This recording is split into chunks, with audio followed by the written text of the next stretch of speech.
இந்த உலகத்தில் வெற்றி பெறுவதற்கு வாள் மட்டுமே போதாது. சில நேரங்களில் ஒரு பெண்ணின் மௌன பிரார்த்தனை ஒரு கடவுளின் ஆயுதத்தை விட அதிக சக்தி கொண்டதாக இருக்கும். அவன் பெயர் ஜலந்தர்.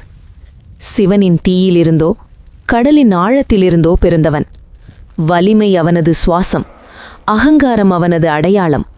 ஆனால் அவனை யாராலும் தோற்கடிக்க முடியாதவனாக மாற்றியது அவனது வாள் அல்ல. அவள் பிருந்தா. அசுரகுலத்தில் பிறந்தவள். ஆனால் தெய்வங்களுக்கு கூட அசைக்க முடியாத பக்தி கொண்டவள். அவள் கைகளில் ஆயுதமில்லை. ஆனால் அவள் கண்களில் உலகத்தை காக்கும் நம்பிக்கை இருந்தது. ஜலந்தர் போரில் நின்றபோதெல்லாம் பிருந்தா தியானத்தில் அமர்ந்தாள். அவள் பிரார்த்தனை தொடரும் வரை எந்த கடவுளின் ஆயுதமும் ஜலந்தரை தொட முடியவில்லை. அப்போது கூட மகாதேவன் தோற்றான். வலிமை தோற்ற அந்த நாளில் தேவர்கள் உணர்ந்தார்கள், இது போர் அல்ல, இது பக்தியின் சோதனை.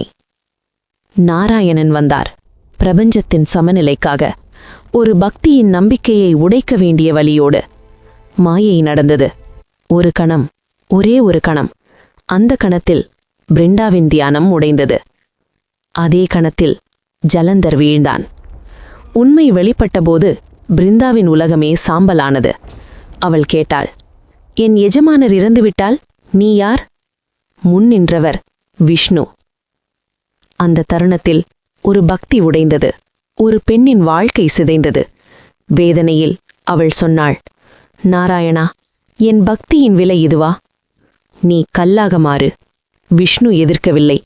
ஏனெனில் பக்தியின் சாபமும் ஒரு தெய்வீக தர்மமே. மென்மையான இசை. பிருந்தா நெருப்பில் கரைந்தாள். ஆனால் அவள் அழியவில்லை.